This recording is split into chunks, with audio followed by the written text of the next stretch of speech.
The Samsung Galaxy Z Fold 8 feels like a major shift in Samsung's approach to foldables. Instead of making the regular folds all about productivity, Samsung has gone in a lighter, wider and much more practical direction that makes the phone genuinely enjoyable to use every day. There are definitely some compromises here. The camera setup isn't as impressive as what you'd expect at this price. Sustained performance can fall behind the larger Ultra, and battery life could be better for heavy users, but after spending about a week with it, the Galaxy Z Fold 8 is still the Samsung foldable I would personally pick. The Samsung Galaxy Z Fold 8 is finally here, and compared with the Galaxy Z Fold 7, this is a much bigger change than the name might suggest. Samsung has moved away from the tall, narrow cover display and the more productivity-focused shape of the previous folds. Instead, the regular Fold 8 is designed around the things most people actually do with their phones every day: watching videos, browsing social media, texting, gaming, checking maps, and just using the phone normally. The productivity-first approach hasn't disappeared completely. Samsung has essentially moved that idea into the more expensive Galaxy Z Fold 8 Ultra, and honestly, I think Samsung may have made the right call. After using the Galaxy Z Fold 8 for a week, the new, wider and shorter design has genuinely changed the way I look at book-style foldables. It feels much more approachable, it's easier to handle with one hand, apps feel more natural on the outer display, and there is something about the overall design that makes you want to keep using it. Despite carrying the familiar phone's name, the Galaxy Z Fold 8 doesn't really feel like the fold phones we have become accustomed to over the last few years, and that's intentional. This is Samsung's first major redesign of its book-style foldable formula. Instead of sticking with the tall outer display and boxier internal screen, Samsung has gone for a much wider and shorter approach that feels noticeably different in the hand. On the outside, you get a 5.5-inch 16:10 display. It's shorter, wider and has almost a passport-like shape. Open the fold up and you get a larger 7.8-inch display with a 3:4 aspect ratio that looks much closer to a traditional tablet. The first time I picked up the Fold 8, I immediately understood what Samsung was trying to do, and after using it for a week, that initial impression hasn't really changed. I have spent a lot of time with book-style foldables, including the Galaxy Z Fold 7 and the Oppo Find N6, and after using the Fold 8, it's honestly difficult to go back to the old boxier approach. The biggest benefit is the outer display. That shorter and wider cover screen is simply easier to use with one hand. You still get a proper smartphone experience, but the screen doesn't feel as awkward or cramped as some previous Samsung Fold displays. Apps like TikTok and YouTube look good, games work nicely, messaging feels more natural, and because the display is wider, you have more horizontal space available than you did with the Samsung's older Fold cover screens. Then whenever you need more screen real estate, you just unfold the phone and suddenly you have a 7.8-inch tablet-style display. The overall experience feels like Samsung has taken the versatility of a book-style foldable and mixed it with some of the compactness and convenience of a flip phone, and surprisingly, that combination works really well. The weight also deserves a lot of attention. At only 201 grams, the Galaxy Z Fold 8 is extremely light for a book-style foldable. In fact, it's lighter than Samsung's own Galaxy S26 Ultra, which is pretty crazy when you consider that this phone opens up into a much larger display. And because Samsung is pushing this phone toward movies, social media, gaming and general everyday use, that lower weight actually matters. You are going to be holding this thing for a long periods, and the difference becomes noticeably pretty quickly. The smaller overall footprint also means it fits into a pocket much more comfortably than previous Fold models. It doesn't have that long, tall shape, and it doesn't have the same sense of bulk when you carry it around. The hinge is slightly different from what you get on the Fold 8 Ultra. It isn't quite as flexible, so getting the phone to stay open halfway in a laptop-style position takes a little more effort. But there is a benefit to that. The display opens much more easily with one hand and the phone almost pops up open without requiring much more force. Samsung says that was intentional because the company expects this version to be used differently from the Ultra. You can still position it halfway open. You can use the outer display in a tent style setup or prop the inner display into a laptop style position if you really want to, but with the 3:4 inner screen, I don't think laptop mode is going to be a major use case for most people.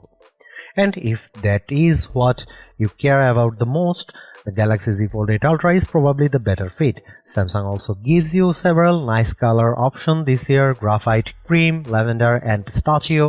The pistachio model is a Samsung store exclusive, which is a little disappointing because it's easily my favorite of the other colors. The lavender version I tasted is still very nice too. As for durability, the story is mostly unchanged. The Fold 8 is IP48 rated, which means it has water resistance and can survive being submerged up to around 1.5 meters for as long as 30 minutes. However, Samsung hasn't really improved protection against smaller dust particles. Anything below 1 mm can still potentially get into the phone and cause problems. At this point, Google is still basically the company that has pushed farthest toward full dust and water resistance on foldables. So while the Fold 8 isn't leading the industry here, it also isn't exactly an exception. Samsung's cover displays have often feel like secondary screen compared with the main folding panel. With the Galaxy Z Fold 8 though, I don't think that's the case anymore. The 5.5-inch outer display is genuinely useful. The 16:10 ratio gives you a much wider screen without making the phone awkwardly tall. That makes everyday tasks like responding to messages, browsing apps, scrolling through social media and navigating with Google Maps feel much more natural. You get more room for images on social platforms, messages are easier to read and you don't constantly feel like you need to unfold the phone just to do something basic. It's also a surprisingly good screen for gaming and for watching standard 16:9 content on Netflix. You will still see some blackbars above and below the video, but they are relatively small. What impressed me most is that the display doesn't really feel small despite only being 5.5 inches. That has historically been one of the biggest issues with fold cover screens, especially Samsung's. They often worked, but they also feel compromised. This one doesn't. The display itself also matches the quality level you'd expect from a flagship Samsung phone, and that helps the outer screen feel like a real smartphone display rather than simply a temporary preview screen. Obviously, the main attraction is still the internal panel, and this 7.8-inch screen is excellent. You are getting dynamic AMOLED 2X, a 120Hz LTPO refresh rate and up to 3000 nits of peak brightness. It's bright, sharp, vibrant and has the kind of contrast and color quality you'd expect from Samsung. But for me, the biggest improvements are the aspect ratio and the crease. The 3:4 shape is a huge change. It sounds like a relatively small adjustment, but it completely changes how the internal screen behaves with apps. Almost every app I used worked naturally in landscape orientation, including WhatsApp, Slack, YouTube, and Instagram. That was a surprisingly freeing experience. With older boxier foldables, there are plenty of situations where I'd open an app and wonder whether it was going to look right on the internal display. Here I just opened the app and used it. No second guessing. The new aspect ratio also works really well for video. Movies tend to fit the display more naturally, so even though you still have black bars, the actual video occupies more of the screen compared with the more unusual shapes on some foldables, including the Z Fold 8 Ultra. Interestingly, I found myself using the internal display in portrait orientation most of the time. It basically becomes a giant smartphone screen, which is fantastic for scrolling through apps, playing portrait-oriented games, and especially watching vertical video on TikTok. The downside is that the 3:4 layout isn't quite as useful for intensive split-screen multitasking as the Ultra's screen. That said, I still had no problem casually running two apps side by side for messaging, browsing or basic multitasking, you obviously don't get as much room as you would with the Ultra, but it's still significantly more useful than doing the same thing on a normal phone. So I wouldn't completely dismiss the regular Fold as a productivity device just because Samsung positions the Ultra above it. The other major improvements comes from Samsung's new Flex titanium technology. It uses two layers within the folding display to help reduce the visibility of the crease and make the screen feel more solid when you touch it. And yes, I think it works. The internal display feels more rigid than Samsung's previous foldables. There is a less of that soft plasticky sensation when you press against it, and the anti-reflective coating borrowed from the 26 Ultra also helps reduce some of the plastic-like reflections you normally see. That is a meaningful improvement on its own. Then you have the crease, or more accurately, the lack of a very obvious one. Looking directly at the phone while it is lying flat, the center crease is surprisingly difficult to see. You can still notice it when viewing from an angle, and you can definitely feel it when you run your finger across the middle, but visually it's much less distracting than before. I still think the Oppo Find N6 has a slight advantage when it comes to minimizing the crease, but compared with what Samsung offered only a year ago, this is a very significant step forward. Under the hood, the Galaxy Z Fold 8 is still using serious flagship hardware. Even though Samsung places it below the Fold 8 Ultra, the regular Z Fold 8 gets the Snapdragon 8 Elite Gen 5 for Galaxy, the same high-end chip found in the Galaxy S26 Ultra, that's paired with 12GB of RAM and storage options of 256GB, 512GB or 1TB. On paper, that sounds like a powerhouse, and for most everyday tasks, it absolutely is. Over the past week, the phone has felt fast and responsive. One UI is so smooth, apps launch quickly, scrolling feels fluid, and normal multitasking doesn't really present a problem. But there are some limitations once you start pushing the phone hard. I noticed occasional shuddering while doing demanding tasks, particularly when editing multiple layers of 4K video in CapCut Pad. The phone also doesn't seem especially comfortable running extremely demanding games like Wuthering Waves. With everything turned up to the maximum, it starts getting warm after only a few minutes. So the problem isn't necessarily the chipset itself. The Snapdragon 8 Elite Gen 5 is clearly capable. The issue seems to be that the thinner, smaller body of the regular Fold 8 has less room to deal with sustained heat than the larger Fold 8 Ultra. And that means performance can drop when you keep stressing the device for longer periods. Interestingly, Samsung seems to be aware of this. During my testing, the company had blocked a number of benchmarking apps we typically use, including Geekbench 6 and 3D Mark. That isn't completely unusual for unreleased phones from companies like Xiaomi and Honor, but this was the first time I'd personally seen Samsung do it. The more interesting part is that Fold 8 Ultra does not have those same restrictions. Fortunately, Geekbench 7 launched while I was testing the phone, and it wasn't included on Samsung's block list, so I was able to get some performance numbers, and they pretty much matched with what I experienced in real-world use. Despite having the Snapdragon 8 Elite Gen 5 for Galaxy, the regular Fold 8 doesn't quite match the larger Fold 8 Ultra or some other Bookster foldables in sustained CPU and GPU performance. For most people though, that don't matter. The phone still feels fast. Scrolling through One UI is smooth, apps open almost immediately, and normal browsing and multitasking are problem-free. Only when you start using the phone as a serious sustained performance machine do those limitations become more noticeable. So, for power users, this is something to keep in mind. The Galaxy Z Fold 8 alongside the Fold 8 Ultra and Flip 8 is among the first Samsung phones to launch with Android 17. That puts Samsung ahead of Google's upcoming Pixel 11 lineup by a few weeks. Of course, this isn't stock Android. Samsung is running One UI 9, and despite the competition from software skins from Honor, Xiaomi, Oppo and Redmagic, I still think One UI is one of the more polished Android interfaces available. It generally strikes a good balance between simplicity and customization while also adding plenty of useful functionality that becomes especially important on a foldable. You get the foldable taskbar, an app tray, split-screen multitasking, floating windows, and several other features specifically designed around taking advantage of that bigger internal display. So even though Samsung doesn't position the regular Fold 8 as its main productivity device anymore, the productivity tools are still very much here. But as with recent versions of One UI, artificial intelligence is one of the biggest talking points.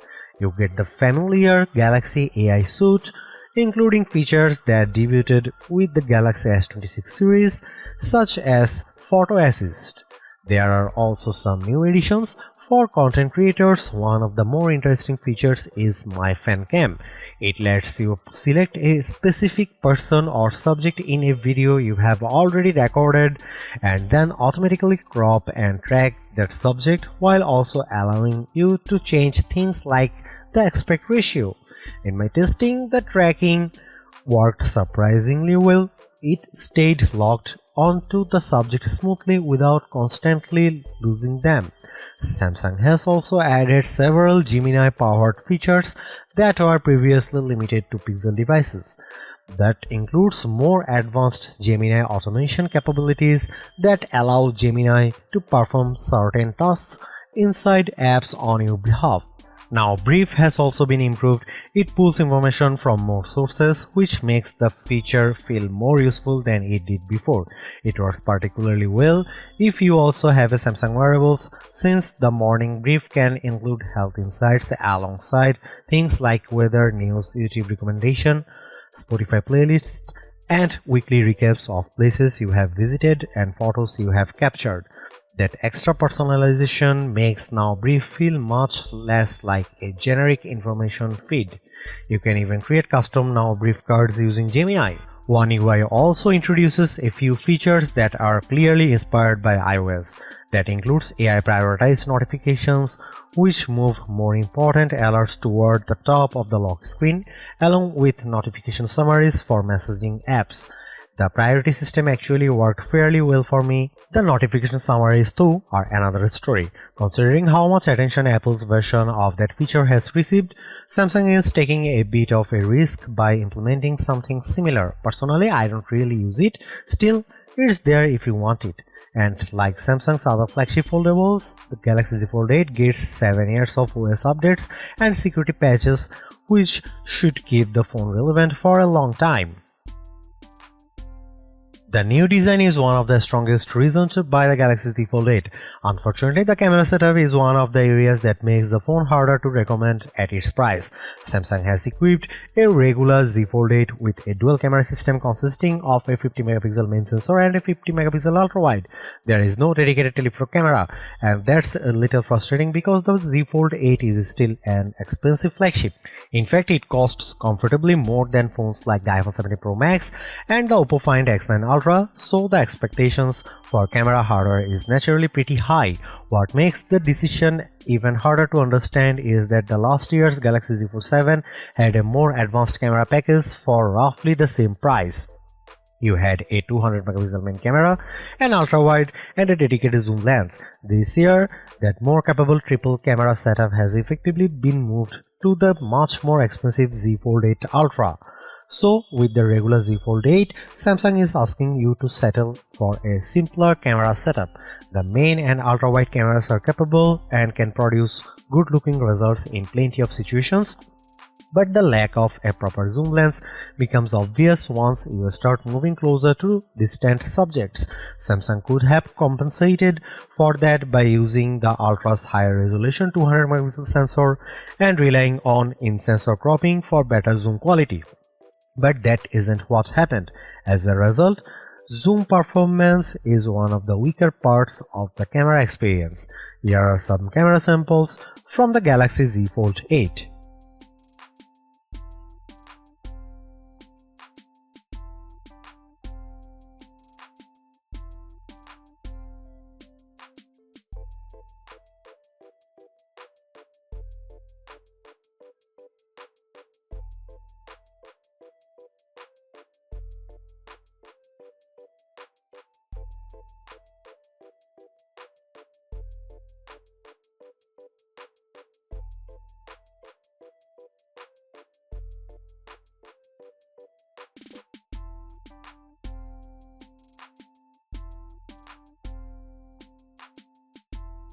Considering how much smaller and lighter the Galaxy Z Fold 8 is compared with the Fold 8 Ultra, I was actually a little surprised by the battery capacity. Samsung has managed to fit a 4800 mAh battery inside the phone, which is only 200 mAh smaller than the Ultra's 5000 mAh battery. That's a pretty respectable result for such a compact foldable. For most users, the Galaxy Z Fold 8's battery life should be perfectly acceptable. I used the phone pretty heavily during my testing, in large part because I genuinely enjoyed using the new form factor. That meant I was averaging around 6 hours of screen on time every day. Even with that level of use, I was generally able to make it through 16 to 18 hour days and still have some battery left by the time I went to bed. Charging is another area where Samsung is solid rather than class leading. The phone supports 45-watt wire charging, which isn't especially fast compared with some competitors, but because the battery is only 4800 mAh, the phone doesn't take an unreasonable amount of time to recharge. In my testing, a 15-minute charge took the phone to around 35%. After 30 minutes, it reached about 67%, and a full charge took approximately 68 minutes. There is also support for 20-watt wireless charging, which is useful. Unfortunately, Samsung still hasn't built in a MagSafe style magnetic mounting system, unlike the competing Pixel 10 Pro Fold. Given how much Samsung is emphasizing the Fold 8 as a content-focused phone, having an easy magnetic way to mount it for watching videos would have been a nice addition. Maybe next year. The Samsung Galaxy Z Fold 8 feels like a turning point for Samsung's foldable lineup. Instead of continuing to push the regular fold toward an increasingly productivity-heavy design, Samsung has created something that is noticeably lighter, easier to use, and much more natural as an everyday smartphone. And I think that was the right move. There are certainly compromises. The dual camera setup is difficult to justify at this price. Sustained performance isn't quite as strong as what you get from the larger Fold 8 Ultra. And if you are a heavy user, the battery may only just get you through a full day, but those drawbacks don't erase what Samsung has achieved with the overall design. After spending a week with the Galaxy Z Fold 8, I genuinely have a different idea of what a book-style foldable should feel like. You still get the huge internal display whenever you need it, but the wider and shorter proportions make the phone feel much more normal when it's closed. It's easier to hold, it's easier to use one-handed. The outer screen is finally good enough that you don't constantly feel like you need to unfold the phone, and that combination makes the Fold 8 surprisingly addictive. So if your priority is maximum performance, multitasking and productivity, the Galaxy Z Fold 8 Ultra is still the obvious choice. But if you want a Samsung foldable that is more practical, more comfortable, easier to live with, and frankly more fun to use every single day, the regular Galaxy Z Fold 8 is the one I would pick.